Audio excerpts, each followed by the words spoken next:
Opinião Minas Especial de hoje, vamos conversar com o professor Rodrigo Vidal Rangel. O tema da nossa conversa é os 20 anos da Constituição de 88. Bem-vindo, professor, um grande prazer tê-lo aqui. O prazer é nosso, ainda mais para discutir um tema de tão elevada relevância. Social e política, né? Nós estamos hoje, neste ano, completando 20 anos da Constituição de 88, a Constituição Cidadã, como muito bem Ulisses Guimarães a denominou. E temos que lembrar também que é a base da convivência social, da cidadania e da democracia brasileira, né? Nós temos uma certa tradição com a lei, no sentido que a lei sempre nos foi imposta, exatamente porque o Brasil começou como colônia. Mas, na verdade, o surgimento da lei, a lei veio para beneficiar o cidadão e para limitar a ditadura, o poder discricionário dos reis, sobretudo dos reis absolutos. E, veja, fora da lei não há propriamente salvação, não há democracia, só há desrespeito e tirania. Nesse sentido, a lei é garantia da liberdade. O nosso convidado, o professor, acaba de lançar um livro, Educação Constitucional, Cidadania, Estado Democrático de Direito, né? Professor, qual o propósito deste livro? Esse livro tem o propósito central, caro professor Giroletti, de chamar a atenção da sociedade brasileira, do Estado brasileiro, para o fato de que a nossa Constituição, que está completando 20 anos, é uma ilustre desconhecida. Ela é completamente ignorada pelo nosso cidadão. O cidadão não conhece os seus direitos e deveres, não conhece qual que é a diferença de um deputado federal para um senador, não sabe o que é um tribunal de contas, não entende o que é o presidencialismo, ou seja, ele vive num sistema político, mas de uma forma completamente alheia à compreensão. Ele é compelido a votar, mas não sabe por que vota, o que representa o voto, não entende quais são os papéis dos eleitos, ou seja, nós vivemos num sistema pseudo-democrático, porque a verdadeira democracia, ela se alicerça na educação política. Por que tanto desconhecimento, professor? Ótima pergunta. Essa pergunta é central, professor Giroletti. Tanto desconhecimento vem de uma estratégia política de afastamento do cidadão da consciência dos seus direitos. Porque um dos direitos centrais do cidadão é de fiscalizar o Estado. E para fiscalizar ele tem que compreender. Nós não fiscalizamos o que nós não compreendemos. Claro.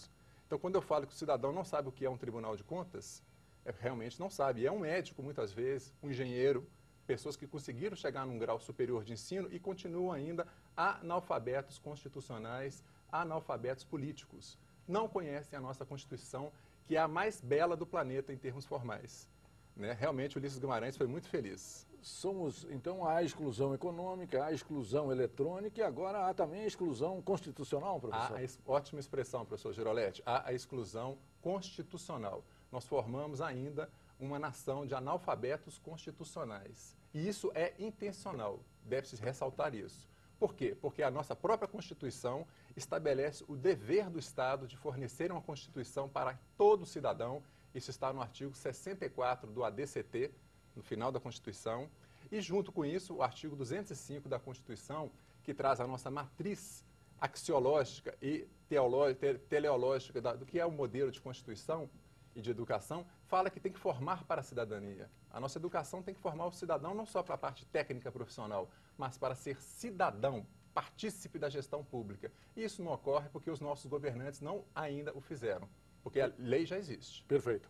Como o livro está estruturado internamente, professor? Nós começamos fazendo uma retrospectiva da educação para a cidadania, desde a Grécia Antiga, passando pela Idade Média, Idade Moderna, até chegar no texto da nossa Constituição. E não existe novidade nessa ideia, professor Giroletti.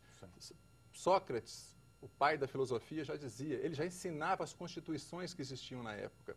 Seus discípulos, Platão, idem, Aristóteles no seu clássico A Política, idem, quais as constituições que já existiam. Depois nós vamos para a Idade Moderna, com Montesquieu, Rousseau, Voltaire, todos são unânimes em apontar. O povo precisa ser educado sobre seus direitos e deveres.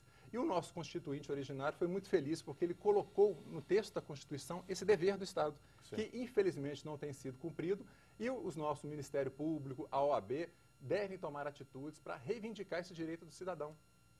Perfeito. Com que fontes o livro foi escrito? Olha, o livro foi baseado numa pesquisa bibliográfica enorme. Pesquisamos os clássicos da ciência política, os clássicos do constitucionalismo, os clássicos do direito constitucional e também baseamos muito em pesquisas jurisprudenciais, inclusive do Supremo Tribunal Federal, para demonstrar que a educação constitucional não é uma norma programática, algo para ser realizado no futuro, não, é para ser realizado agora.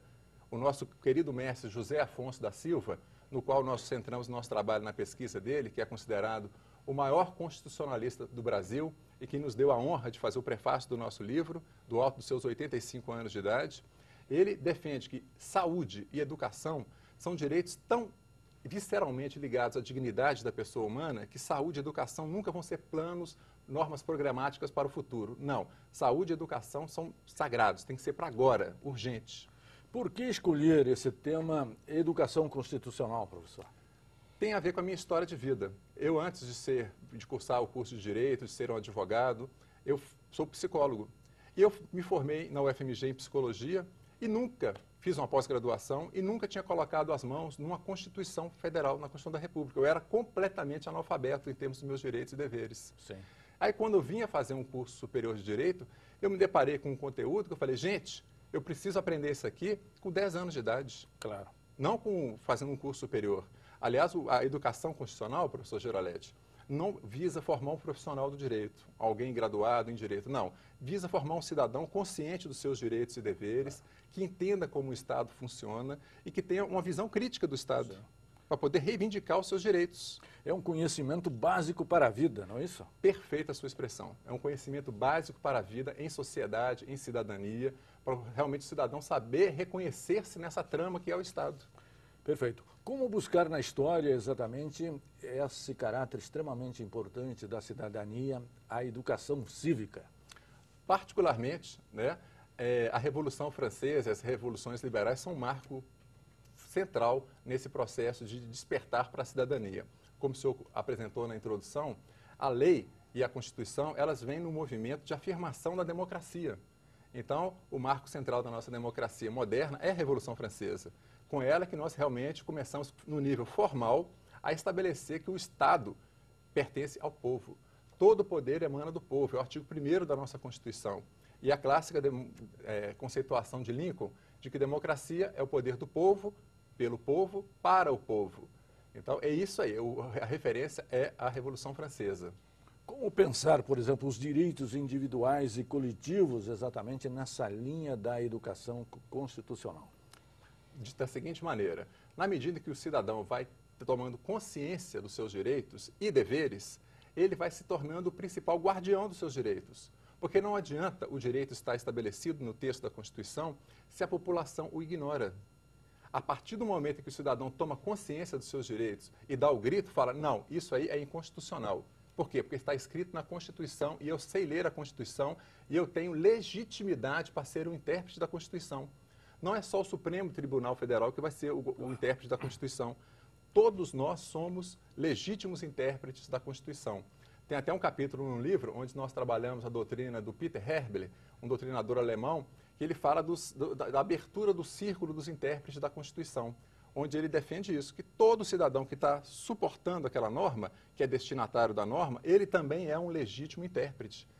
No Brasil ocorrem barbaridades, atrocidades desses rincões longínquos, como, por exemplo, aquela garota lá no estado de Pará que ficou na cela com 30 homens e que horrorizou a comunidade internacional e que depois se descobriu que isso ocorria em vários outros estados do Brasil, sim, misturando menores, mulheres, claro, com celas de homens, e está na Constituição, no artigo 5º, que é direito do preso não misturar os sexos. Sim, claro. Ou seja, está descrito literalmente na Constituição, só que não foi respeitado porque o povo é ignorante em relação aos seus direitos. Era para alguém pegar a Constituição e falar, não, aqui eu não entro porque está na Constituição e a Constituição é a lei suprema. Nada está acima da Constituição.